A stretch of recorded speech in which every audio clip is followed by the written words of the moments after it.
Good morning.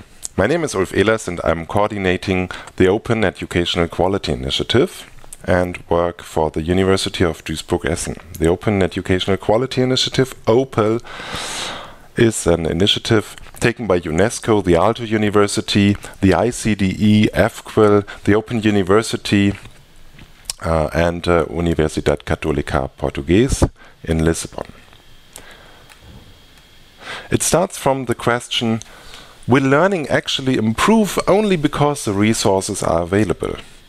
And it is really viewing the OER movement as a movement which is a movement of phase one.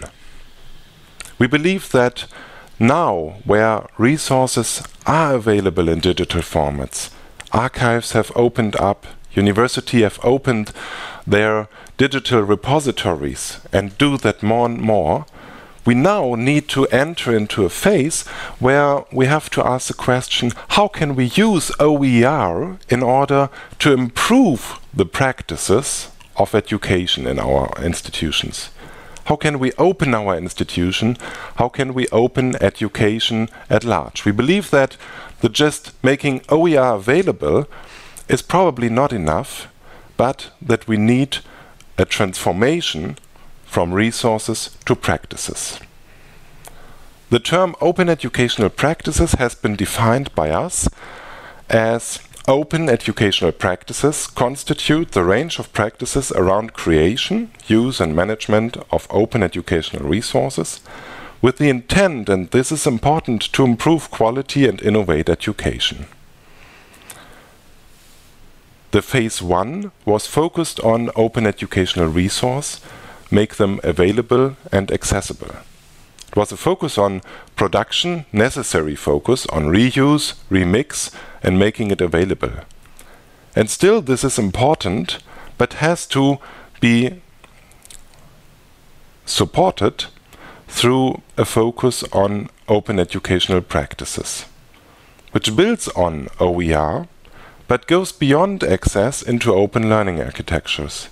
The focus is here on learning as a construction and sharing process.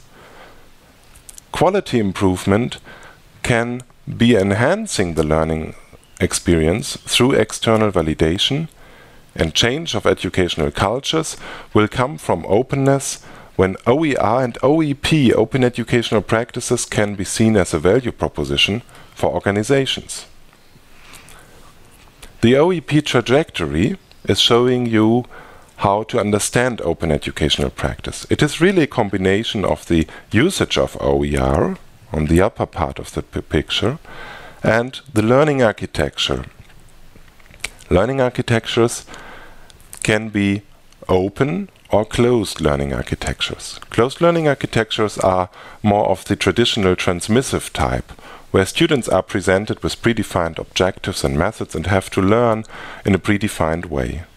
Whereas highly open learning architectures are learning architectures which have been transformed to use social practices, to realize co-creation and share materials. It's about reflection, and it's about reflection on action and in action.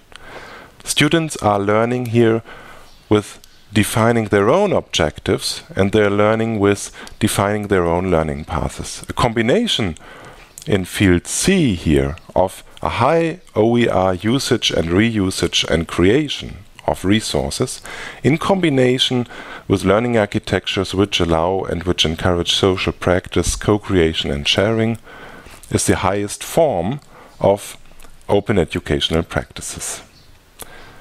The OPEL initiative has come forth with a guide for excellence for open educational practices, and the guide is addressing 4 target groups: policymakers, institutional leaders, educational professionals, and students, learners. And they all get an individual introduction, their open educational practice guidelines, and can benefit from a growing database of good practices. If you go to www.oer-quality.org, you can find the Open Educational Practice Clearinghouse, where you can insert your own experience, your story on how you used OERs in your pedagogical environments, or how you shaped a policy for OER usage and improvement within your organization. Then others can benefit and learn from your practices. OPAL is promoting open educational practice as practices which go beyond learning resources, which are looking into opening pedagogies, as we described before, which are encouraging students to go their own learning paths, to have autonomous students as the ultimate goal. Learning contexts can be opened, learning opportunities can be opened, and of course, in the lifelong learning agendas, we can see that objectives, goals and aims of learning cannot be predefined anymore, but have to be subject to open negotiations with individuals in their respective contexts.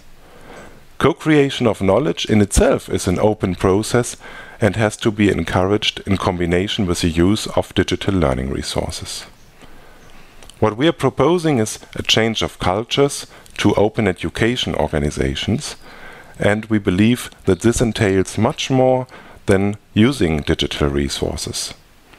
OER needs to go a step beyond into the field of open educational practices. Thank you very much for your attention.